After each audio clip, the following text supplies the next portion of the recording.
The moment I stepped into my commanding officer's office and saw the old man from the gas station sitting there in a perfectly pressed uniform with 4 silver stars on his shoulders, my first thought was that I had walked into the wrong room. 4 stars. In the army, that kind of rank doesn't just belong to somebody important. It belongs to somebody whose decisions ripple across bases, across commands, across people's lives. My commander was standing beside his desk, unusually still, his face giving nothing away. The old man turned and looked at me with the same quiet eyes I remembered from 7 days earlier, when he had been counting coins for a hot dog. Then he said my name. Staff Sergeant Carter. And just like that, every thought in my head went silent. To understand how I ended up standing in that office at Fort Cavazos, trying not to stare at a 4-star general who had once been short $1 at a gas station outside Dallas, you have to go back a week earlier to a long hot Thursday that had already worn me down before the sun even started to fall. Life in uniform has a way of stretching certain days until they feel twice their actual length. That had been one of those days. Nothing dramatic had happened. No emergency, no crisis. Just the kind of steady grind that can drain a person more thoroughly than chaos ever could. Equipment logs, vehicle readiness reports, a surprise change in scheduling from battalion, a stack of paperwork that kept growing every time I thought I'd reached the bottom. By the time I signed out, the muscles between my shoulders were tight, and the bridge of my nose ached from staring too long at screens and forms and inventory sheets. I was assigned to a logistics unit outside the Dallas area then, and late afternoons had a look all their own. North Texas light can be hard and gold at the same time. Everything seems coated in heat, even the shadows. The wind doesn't really cool you off, it just moves the warmth around.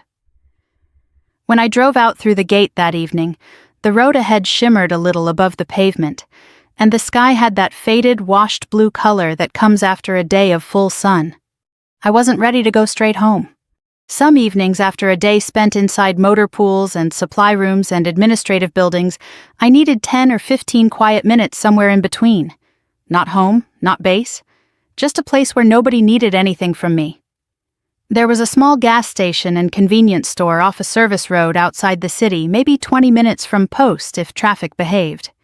It sat beside a 2-lane stretch of road bordered by scrub grass and utility poles, with a faded sign out front and a parking lot full of dust and old oil stains. The kind of place where ranch hands, truckers, cops, and soldiers all passed through sooner or later.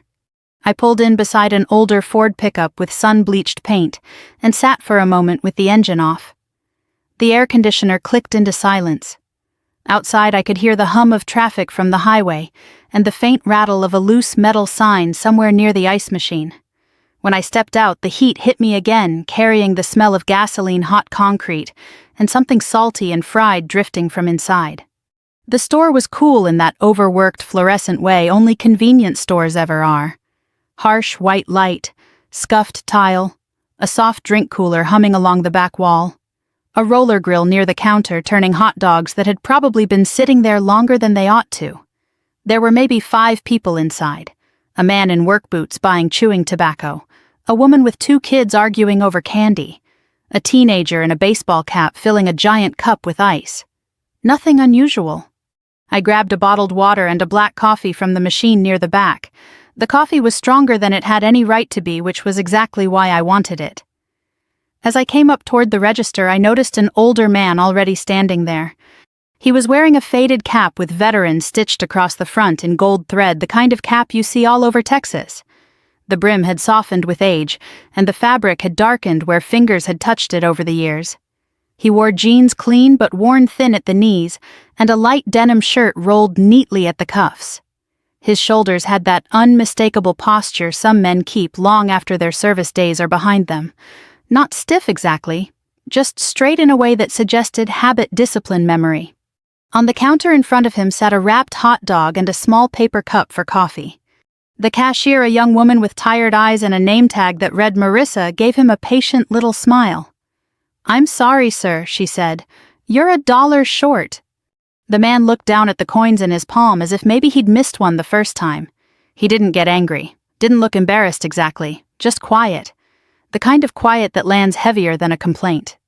"Well," he said after a moment in a low, calm voice, "I suppose I counted wrong?" He began sorting through the coins again. Pennies, nickels, dimes, a few quarters. I remember the sound they made on the counter, small, metallic, almost too loud for the size of the moment. Nobody in the store said anything, but people noticed. You can feel when a room shifts its attention. It had. Maybe that was the part that bothered me most. Not the missing dollar, not the hot dog. Just the fact that a man old enough to have served his country decades earlier was standing under fluorescent lights, counting change while strangers pretended not to watch. I stepped forward before I had time to think too much about it and set a dollar bill on the counter. "Put it with his," I said. The cashier blinked, relieved. "You sure?" "Yes, ma'am." The old man turned and looked at me. Up close I could see the lines in his face more clearly. Not soft lines, Texas lines. Weather time, years of work, years of sunlight. His eyes were steady and alert. "You don't have to do that," he said. "It's fine," I told him. "Go ahead." Marissa rang it up before the conversation could turn into one of those polite little arguments that make everybody uncomfortable. The old man kept looking at me for a second longer, not suspicious, not overly grateful, just thoughtful. "You serving?" he asked. "Yes, sir." "Army?" "Yes, sir." He gave one slow nod like that confirmed something for him. "Well, thank you." I shrugged a little and shifted my coffee in my hand, just returning the favor. A faint smile touched the corner of his mouth. "Favor?" "Veterans look out for each other," I said, "or they should." He held my gaze for a moment, and there was something unusual in it then. Not surprise exactly, more like interest, as if I'd said something he intended to remember. "What's your name, Sergeant?" "Staff Sergeant Anna Carter." He repeated it quietly. "Anna Carter." "Yes, sir." "Well," he said, picking up his coffee and hot dog, "good to meet you, Staff Sergeant Carter." I nodded, once paid for my own things, and headed for the door before he could say much else. I wasn't trying to be noble. I wasn't trying to create a moment. Truthfully, I was tired, hungry, and already thinking about the next morning's workload. By the time I got back into my truck, set my coffee in the cup holder, and pulled out onto the road, the whole thing had already started to slide into the background of the day. That was the strange part. It hadn't felt important. Just $1, just a hot dog, just an older veteran at a roadside gas station outside Dallas. I drove home with the radio low, and the Texas sky turning amber behind me, thinking about dispatch schedules and maintenance reports, and whether I'd remembered to answer one email before leaving. I did not spend that drive wondering who the old man really was. I did not imagine that 7 days later I would walk into headquarters and find him waiting for me in dress uniform, 4 stars bright on his shoulders, while my commanding officer watched from the side of the room like something serious had already been set in motion. At the time, it was nothing more than a passing act of courtesy. At least that's what I thought. The next morning began the way most mornings did, on base, early, structured, and louder than a person might prefer before their first cup of coffee had time to settle. The sun had barely crept over the horizon when I drove through the gate again. Texas mornings carry a different kind of quiet than evenings.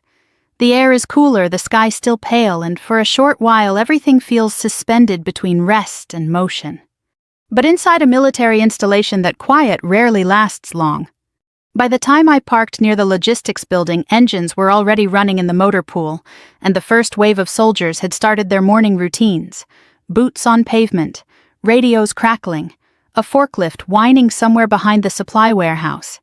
It's the sort of rhythm you stop noticing after a while, like background music in a place where work never really pauses. I grabbed my coffee and walked inside. Our section handled transportation and equipment readiness vehicles, inventory logs, dispatch schedules, maintenance coordination. Not glamorous work, but the Army runs on things most people never see. Trucks have to be fueled, tires replaced, parts ordered, reports filed. Somebody has to make sure the machines that move people and supplies actually function when they're needed. That somebody more often than not was us.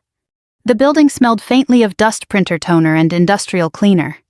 I had just set my bag down when Sergeant Morales looked up from his desk and gave me a sympathetic grin.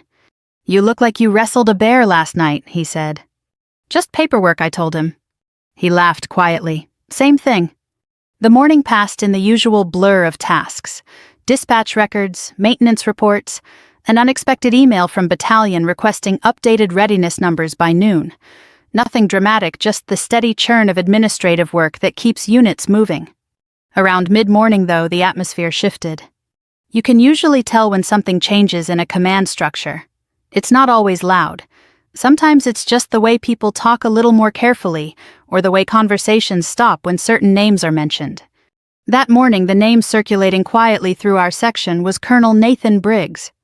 Briggs had arrived at the installation just a few weeks earlier, transferring in from another command. Officially, he was responsible for overseeing operational readiness across several support units, including ours. On paper, his record looked immaculate. Strong evaluations, efficient performance metrics, clean administrative reports. But inside the building, people spoke about him in a different tone. Not openly, not loudly. Just carefully. Sergeant Morales leaned over the partition between our desks that morning and lowered his voice a little. "You heard the colonel's making rounds today?" I shook my head. "First I've heard of it." "Well," he said dryly, "you'll know when he gets here." "What's that supposed to mean?" Morales glanced toward the hallway, then back at me. "Let's just say he's thorough." Thorough, that was the word people used. In the Army, thorough can mean many things. Sometimes it means disciplined leadership and attention to detail. Other times it means a person who treats every small error like a courtroom case. Within a few days of Briggs arriving, stories had started circulating. A mechanic written up for logging a maintenance time 10 minutes late. A junior specialist formally reprimanded for mislabeling a parts crate. A supply clerk forced to redo an entire inventory report because one serial number had been typed incorrectly. None of those things were catastrophic mistakes. But each one had been documented officially. The thing about paperwork in the military is that it accumulates. A single report might not mean much. A pattern of reports, though, that can shape a career. At first, Briggs didn't pay much attention to me. I kept my head down, did my job, and focused on making sure our numbers stayed accurate. Logistics work is rarely glamorous, but it rewards precision. If the reports are right, the system runs smoothly. Unfortunately, it only takes one small crack in that system for someone like Briggs to notice. That crack appeared 3 days after the gas station incident. I was finishing a vehicle readiness report when the email arrived. Subject report to Colonel Briggs, 1400 hours. No explanation, just the instruction. When a message like that lands in your inbox, your brain starts replaying the last few days automatically. Every report, every conversation, every number you entered into a form.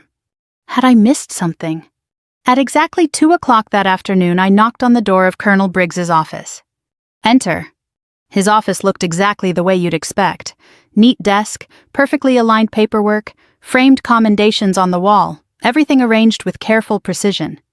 Briggs sat behind the desk reviewing a document. He didn't look up immediately. "Staff Sergeant Carter," he said calmly. "Yes, sir." He slid a printed report across the desk toward me. "Do you believe accuracy matters in this organization?" "Yes, sir." He tapped the paper lightly with a finger. "There is an error in this vehicle dispatch log." I looked down. It took about 3 seconds to see it. One vehicle identification number had been entered with 2 digits reversed. The sort of mistake that normally takes 10 seconds to correct. "I can fix that immediately, sir." Briggs leaned back slightly in his chair. "That isn't the point." The tone in his voice stayed calm. That made the conversation worse somehow. People shouting can be argued with. Calm authority is harder to push against. In this command, he continued. Attention to detail reflects discipline. "Yes, sir." He watched me for a moment, then made a note on the document. "I will be placing a minor administrative observation in your record." My stomach tightened. "Sir," I said carefully, "the error doesn't affect vehicle readiness. The dispatch data is still accurate." "That may be," Briggs replied, "but documentation errors indicate a pattern of inattentiveness if left unaddressed." Pattern. That word hung in the air longer than the conversation required. When I walked out of that office 15 minutes later, I had the distinct feeling that something small had just become something larger. Over the next few days, the pattern became clearer. Additional inspections. Requests for revised reports. Questions about procedures that had never been questioned before. None of it crossed the line into obvious harassment. Briggs was too careful for that. Everything he did could be justified under the umbrella of maintaining standards.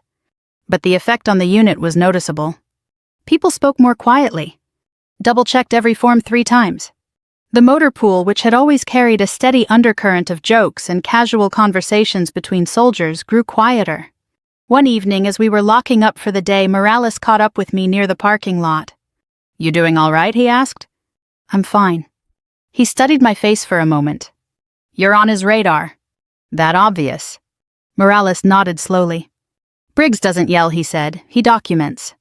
I leaned against my truck door and sighed. "What's the end game?" Morales shrugged. "Paperwork builds stories," he said, "and the wrong story in a file can follow a soldier for years." I drove home that night with the Texas sky fading from orange to purple over the highway, thinking about that phrase. Paperwork builds stories. What I didn't know yet was that somewhere above our chain of command, someone else had already started reading those stories. And within a week they would bring me face to face with a man I had last seen standing quietly at a gas station counter counting coins for a hot dog. The following week settled over our unit the way heavy weather settles over the Texas plains, slowly at first, then all at once. Nothing about the work itself changed. Trucks still rolled in and out of the motor pool. Maintenance crews still crawled under engines with grease-streaked hands. Dispatch reports still had to be completed before the end of each day. On paper, everything looked normal. But anyone who had spent time in a military unit knows that morale is something you can feel long before you see it documented anywhere. The difference showed up in small ways. Jokes that used to bounce across the maintenance bay during slow moments became quieter, then rarer. Soldiers double-checked forms not once but 3 times before submitting them. Conversations in hallways paused when certain footsteps approached. Colonel Briggs didn't shout. That was the thing everyone noticed first. He didn't storm into rooms or slam desks or bark insults like the caricature of a bad officer you sometimes see in movies. He was calm, controlled, even polite. And yet every time he appeared in the motor pool, the atmosphere tightened a little. I saw it the following Monday morning. I was standing near the dispatch desk reviewing vehicle readiness numbers when the door to the maintenance bay opened. Conversations lowered immediately, not because anyone had been told to stop talking, but because people instinctively sensed when someone with authority entered the room. Briggs walked in wearing a neatly pressed uniform that somehow remained spotless, even in a building that smelled permanently of oil and diesel. "Carry on," he said calmly. That phrase in theory means continue working as normal. In practice, nobody quite does. He walked slowly through the bay, pausing occasionally to look over maintenance logs or glance at a vehicle inspection sheet clipped to a clipboard. When he reached the dispatch desk, his eyes shifted toward me. "Staff Sergeant Carter." "Yes, sir." "Vehicle readiness report." I handed him the clipboard. He studied the document for a moment, then flipped to the second page. "How long has Vehicle 214 been listed as pending maintenance?" 2 days, sir. Replacement brake assembly is scheduled for installation tomorrow." He nodded slightly, then handed the clipboard back. "Ensure the repair timeline is reflected accurately in the weekly readiness update." "Yes, sir." The exchange lasted less than 30 seconds. But when he walked away, I noticed 3 soldiers nearby quietly exhale. That was how Briggs operated. Nothing explosive. Just constant pressure. Over the next several days, that pressure increased. It started with small things. A request for additional clarification on a supply report. A memo asking why a maintenance log entry had been submitted 15 minutes later than scheduled. A directive requiring that dispatch records include expanded documentation fields that had never previously been necessary. Individually, none of those requests violated regulations. Together, they created an environment where every soldier felt as though they were being evaluated every minute of the day. One afternoon, I was reviewing equipment inventory when Sergeant Morales stopped beside my desk again. "You got a minute?" "Sure." He leaned against the edge of the table and lowered his voice. "Briggs asked for 3 additional reports from the maintenance teams today." "What kind of reports?" "Duplicate readiness summaries." I frowned. "We already send those to battalion." "Exactly." I sat back in my chair. "Why ask for duplicates?" Morales shrugged. "Because he can." He paused, then added quietly, "Word is he did the same thing at his last command." "How'd that turn out?" Morales gave a humorless half-smile. "Let's just say a lot of people transferred." The pattern was becoming impossible to ignore. Briggs rarely raised his voice. But he documented everything. A clerical typo became a written observation. A scheduling delay became a formal note in a performance review. A maintenance backlog caused by parts shortages suddenly appeared in weekly reports as inefficient workflow. The cumulative effect was subtle but powerful. People worked harder. But they also worked more cautiously. And cautious soldiers often make fewer mistakes, but they also take fewer initiative-driven actions. That shift in mindset is something experienced leaders notice immediately. Apparently someone had. Late Thursday afternoon, exactly 1 week after the gas station incident, I was reviewing the weekly readiness update when Sergeant Morales appeared in the doorway again. This time he didn't look casual. "Harris," he said quietly. "Yes. Headquarters just called." The tone in his voice made my stomach tighten. "What about—" "They want you to report immediately." "Did they say why?" Morales shook his head. "No explanation. There are certain phrases in the Army that carry weight no matter how many years you've served. Report immediately is one of them. It means someone higher in the chain of command wants answers. And when that happens without warning, your mind begins replaying every recent event with uncomfortable clarity." I shut down my computer and grabbed my notebook. The walk to headquarters wasn't long, maybe 5 minutes across the base courtyard, but it felt longer that afternoon. The Texas sun had begun its slow descent toward evening, casting long shadows across the pavement. Soldiers crossed the courtyard in small groups, carrying toolboxes or radios, talking about weekend plans. Normal life continued around me. But inside my head, a quiet tension had begun building. Had Briggs escalated something? Filed additional documentation. Requested a formal review. Administrative actions rarely begin with dramatic confrontations. Most start with quiet meetings in offices where paperwork decides outcomes. The headquarters building stood near the center of the installation, a solid brick structure with tall windows and a large American flag snapping gently in the wind out front. Inside, the air smelled faintly of floor polish and old paper. A receptionist sat behind the front desk. "Staff Sergeant Carter." "Yes, ma'am." She gestured down the hallway. "Go right in."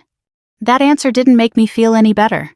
I walked down the corridor, my boots echoing softly against the tile floor. The walls held framed photographs of past commanders and unit achievements. Everything about the building conveyed order and history. When I reached the office door at the end of the hallway, I paused for half a second. Then I knocked. "Enter." I opened the door and stepped inside. My commanding officer stood beside his desk. And sitting calmly in the chair across from him was the old man from the gas station. Except this time he wasn't wearing faded denim and a veteran's cap. He was wearing a perfectly pressed army dress uniform. 4 silver stars rested on his shoulders. And suddenly the memory of a dollar bill on a convenience store counter didn't feel quite so simple anymore. When you're a staff sergeant walking into headquarters unexpectedly, you learn very quickly that the room tells you almost everything you need to know before a single word is spoken. That office told me a lot. First, my commanding officer wasn't sitting behind the desk like usual. He was standing beside it, arms loosely folded, watching me with an expression that was neutral enough to reveal nothing. Officers who expect a routine conversation don't stand like that. Second, the man in the chair had his back straight in a way I had only seen in photographs and ceremonies.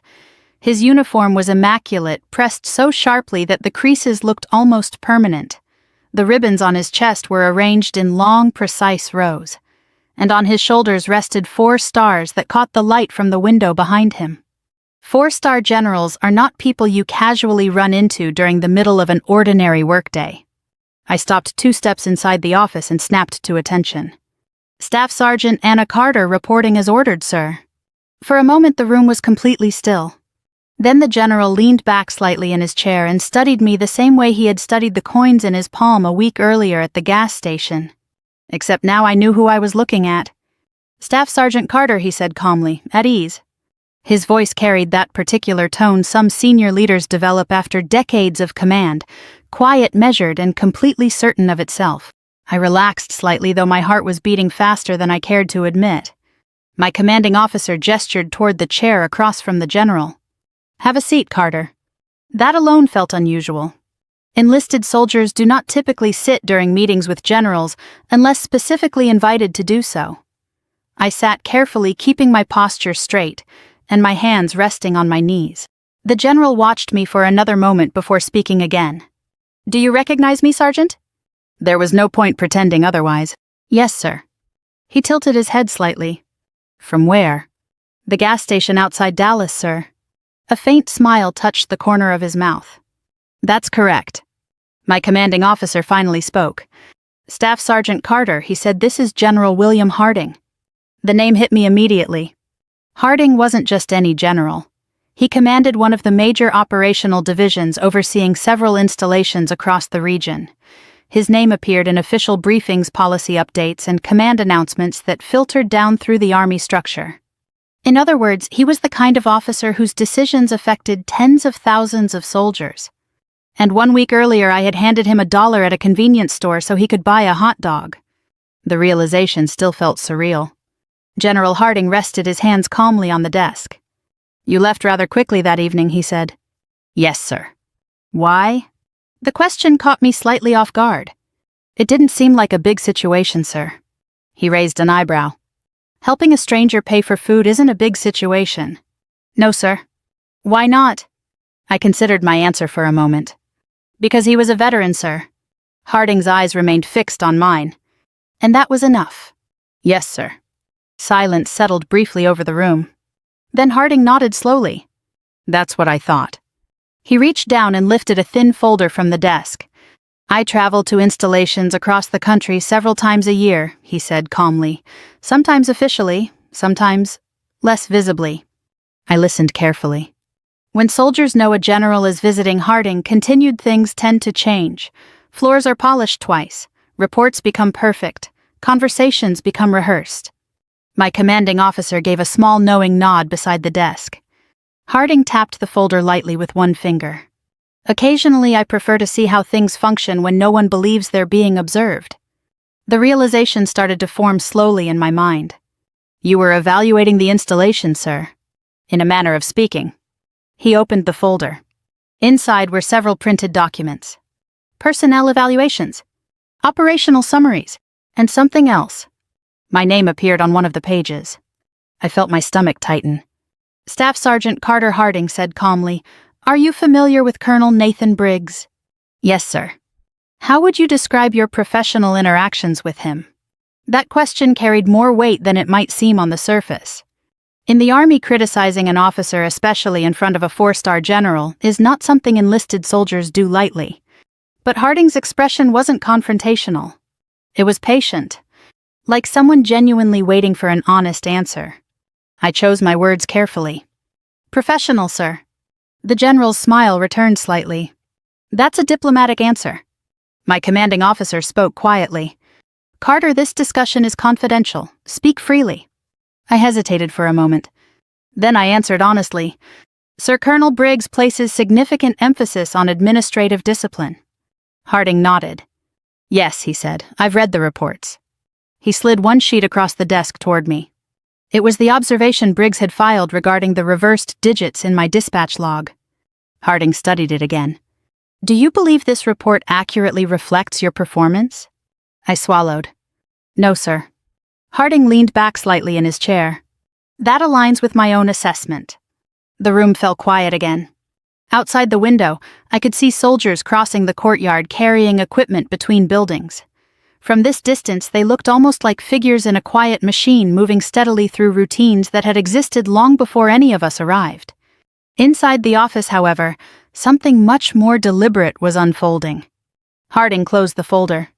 "Staff Sergeant Carter," he said, "there are 2 reasons you're here today." I waited. "First, I wanted to thank you." "For the gas station, sir."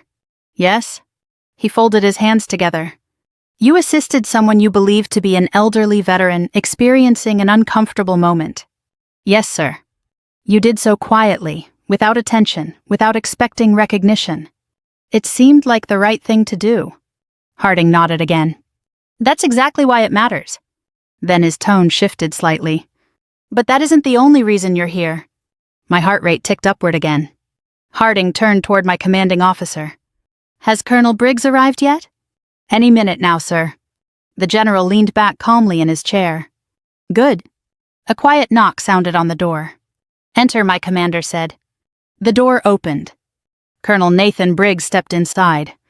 He stopped the moment he saw the general. For the first time since I had met him, the absolute confidence Briggs carried around the motor pool disappeared.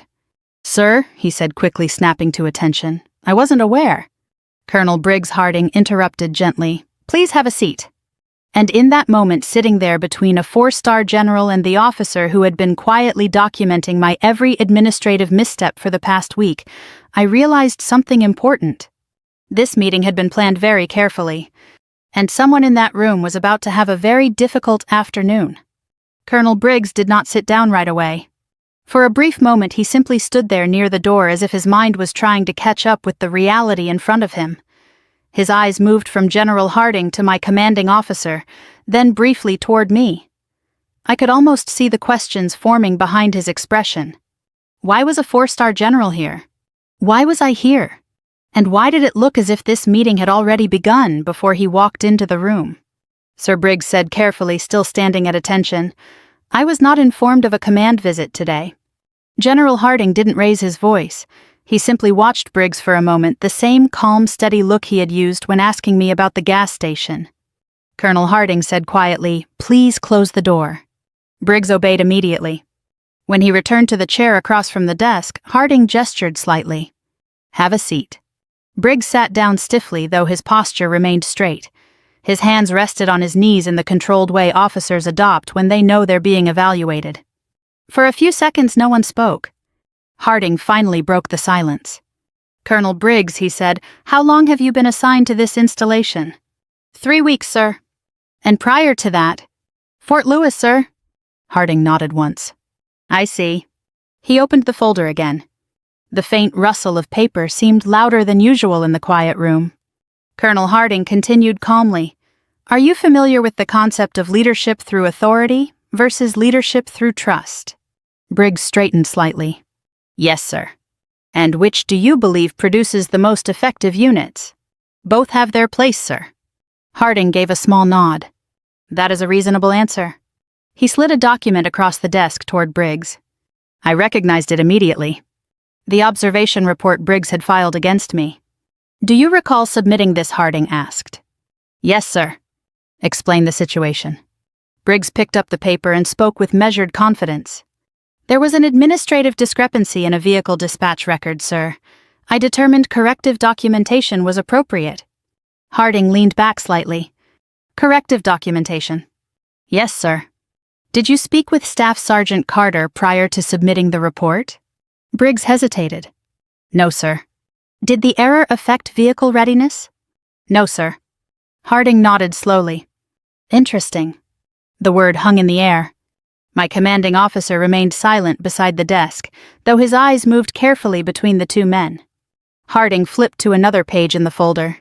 "During my visit to this installation," he said calmly, "I requested operational summaries from several departments." Briggs listened without interrupting. Harding continued. "I also reviewed administrative actions taken during your first 3 weeks here." Briggs shifted slightly in his chair. "Yes, sir." Harding tapped the folder. "I have before me 6 formal observations filed against junior enlisted soldiers during that period." Briggs nodded cautiously. "Corrective leadership, sir." Harding's voice remained perfectly even. "Is that what you call it?" "Yes, sir." Harding slid several additional pages across the desk. 4 written warnings, he continued. Briggs looked down at the documents. The confidence in his posture began to soften slightly. "Colonel Harding said during my visit I also spoke with several soldiers assigned to your command." Briggs remained silent. Harding's eyes moved briefly toward me. "And I learned something interesting." The room went still again. Harding closed the folder slowly. "A week ago he said I stopped at a gas station outside Dallas." Briggs frowned faintly. "Yes, sir. My credit card was declined." Briggs blinked. "I see, sir." "And when that happened," Harding continued, "Staff Sergeant Carter quietly paid the difference." Briggs glanced at me again, confusion crossing his face. "That was generous of her, sir." "Yes," Harding said softly, "it was." Another pause followed. Harding leaned forward slightly. "But that is not the reason this meeting was scheduled." Briggs sat very still. Harding opened the folder again. Inside were additional documents, reports I had never seen before. During my review of this installation, Harding said I observed a pattern in your administrative leadership style. Briggs cleared his throat. With respect, sir, discipline sometimes requires firm documentation. Harding nodded. That is true. Then he said something that made the room feel colder. But discipline must also be fair. He tapped the folder again. In several of these cases, the documented errors were minor administrative discrepancies that could have been resolved through direct conversation. Briggs said nothing. Harding continued. Instead, you chose formal documentation. Yes, sir, Briggs said carefully. Accountability is essential. Harding studied him. Colonel Briggs, he said, have you considered that leadership may involve protecting the soldiers under your command rather than documenting their mistakes? Briggs opened his mouth. Closed it. Harding leaned back again. I have served in this army for 37 years, he said calmly. I have commanded units in combat zones and training bases alike. The room remained silent. And during that time, Harding continued, I have learned something about leadership. He paused. One of the clearest measures of a leader is how the people under them feel when that leader enters the room. Briggs's face had grown noticeably paler. Harding closed the folder again. Colonel Briggs, he said, based on the documentation reviewed during this visit, I am recommending that your current operational authority be temporarily suspended pending a command evaluation. Briggs's head snapped upward. Sir? Harding raised one hand gently. The room went silent again. This is not a punishment, Harding said calmly. Briggs said nothing. It is a review. Harding glanced toward my commanding officer. Colonel Daniels will oversee the evaluation process. Yes, Sir, Daniels replied. Harding returned his attention to Briggs. You may return to your quarters for now. Briggs sat still for a moment longer. Then he stood. For the first time since entering the room, he looked directly at me. There was no anger in his eyes, only realization. He straightened his uniform. Permission to leave, sir? Granted. Briggs walked to the door. When it closed behind him, the tension in the room seemed to release all at once. Harding let out a slow breath. Colonel Daniels, he said. Yes, sir. Ensure the review proceeds fairly. Of course. Daniels nodded once and stepped out to begin the necessary calls. The door shut quietly. Now it was just General Harding and me. And the room suddenly felt much larger. For several seconds after the door closed behind Colonel Briggs, the office remained completely quiet. The kind of quiet that settles over a room after something important has already happened and everyone present understands that the moment carries weight beyond what was spoken out loud. General Harding leaned back slightly in his chair and looked toward the window. Outside, soldiers continued walking across the courtyard between buildings, carrying tool cases, radios, and clipboards. From a distance, their movements looked almost mechanical, small pieces of a machine that never truly stopped running. Bases are like that. Work continues whether people inside the offices are having difficult conversations or not. Harding finally turned his attention back toward me. Staff Sergeant Carter. Yes, sir. He gestured lightly toward the chair again. At ease. I relaxed slightly, though I still sat straight. You've had an unusual afternoon, he said. Yes, sir.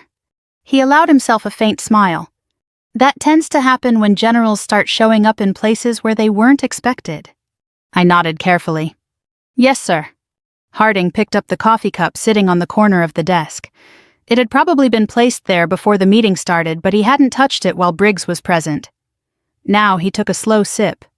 You know, he said thoughtfully, after enough years in the army, you start to notice patterns.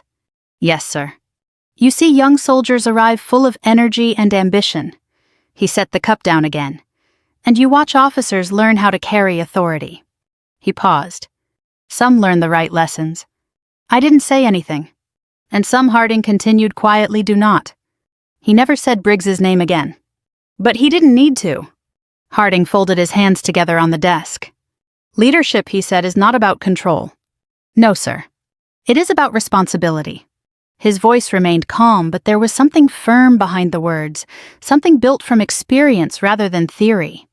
You would be surprised, he continued, how many officers confuse those two ideas. I believed him.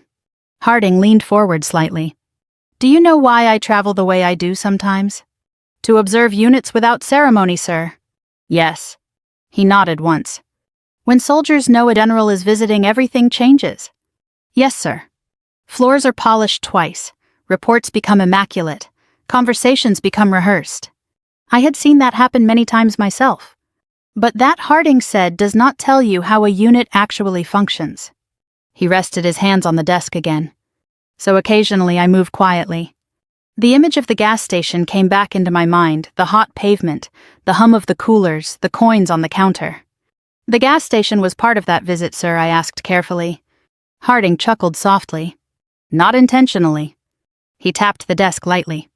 My driver had just dropped me off near the highway before checking us into the installation. I wanted coffee before heading to headquarters. So the credit card issue was quite real. For the first time since the meeting began, I allowed myself a small smile. Yes, sir. Harding studied me for a moment. You didn't hesitate, he said. No, sir. Why not? The same question again. I shrugged slightly. It seemed like the right thing to do. Harding nodded slowly. That is exactly the point. He leaned back again. Character, he said, reveals itself in small moments. I listened carefully.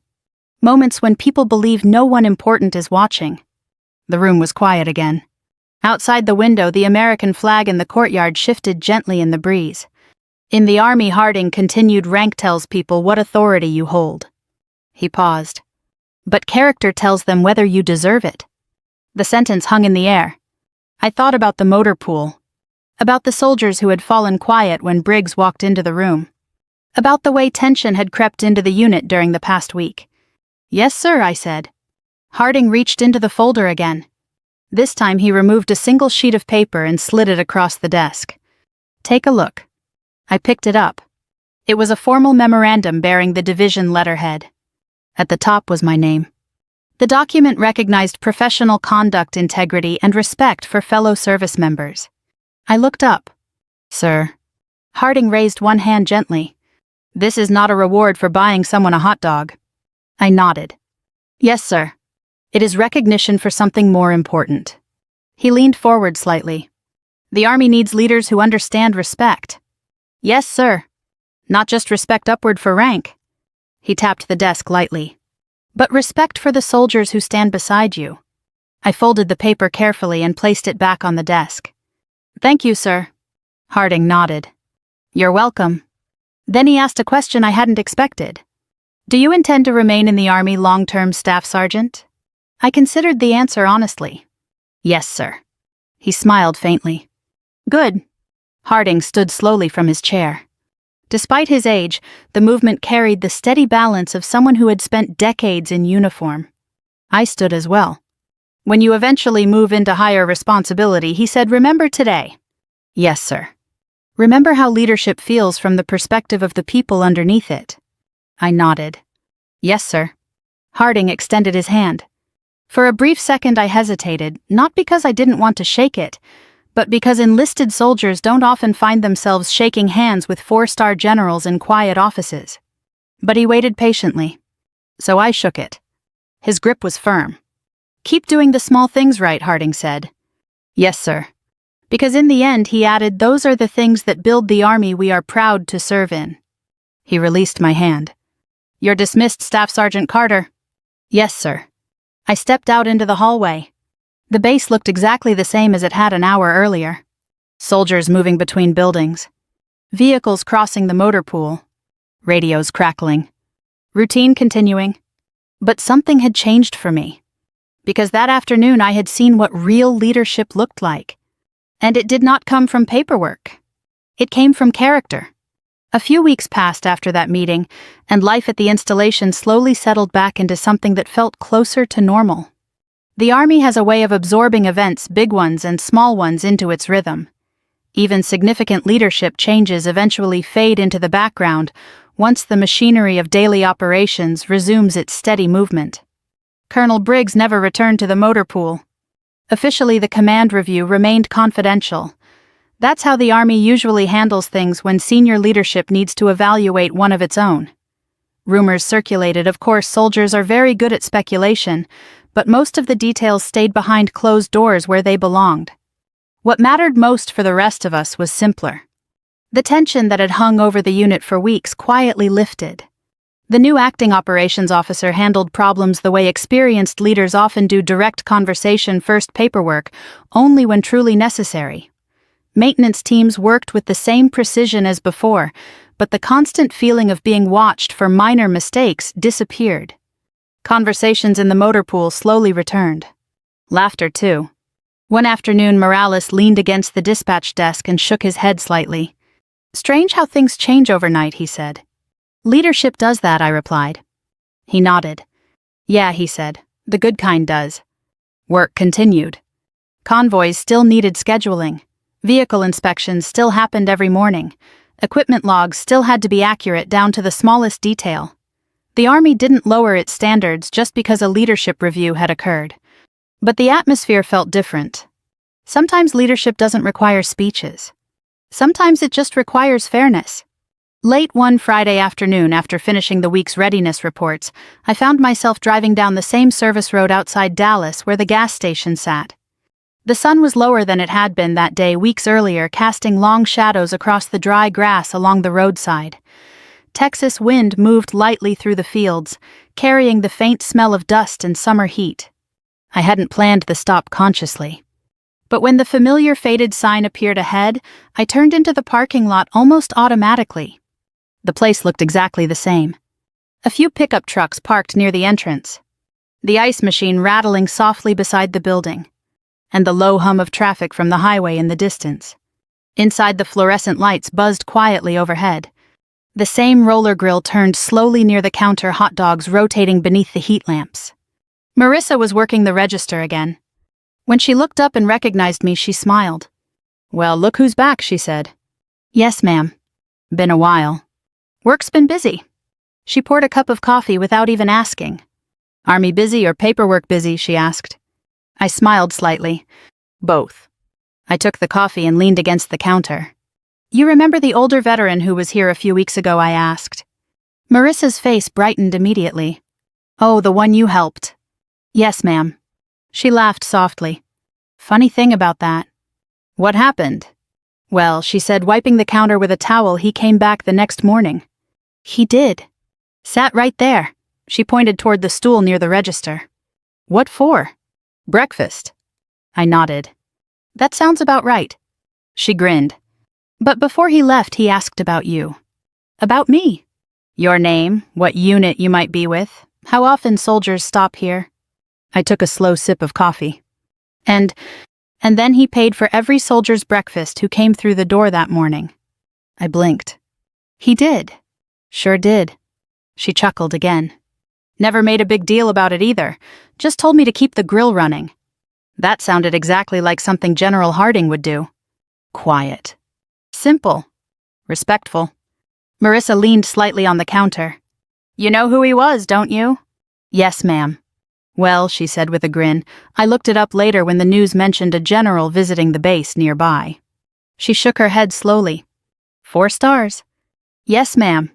And here I thought he was just another old soldier passing through." "In a way, I said he was." She laughed softly and went back to ringing up a customer at the other register. I took my coffee and sat in one of the small booths by the window. Outside, the Texas sky had begun shifting into the soft orange light that comes before sunset. Cars moved slowly along the highway. A truck pulled into the lot gravel, crunching beneath its tires. For a few minutes I sat there quietly thinking about the strange chain of events that had started right there on that same floor. A man counting coins. A dollar bill on the counter. A meeting in a headquarters office. And a lesson about leadership that I would probably carry with me long after my time in uniform ended. The Army teaches you many things. How to endure difficult conditions. How to rely on the soldiers beside you. How to maintain discipline even when no one is watching. But sometimes the most important lessons come from moments so small they almost pass unnoticed. A quiet decision. A simple gesture. A choice to treat someone with respect even when the world around you is busy pretending not to notice. Because the truth is, you never really know who might be watching. And more importantly, you never know how far a single moment of character might travel. So if this story meant something to you, if it reminded you of a moment in your own life when a small act of kindness changed more than you expected, I'd truly love to hear about it. Leave a comment and tell me where you're watching from.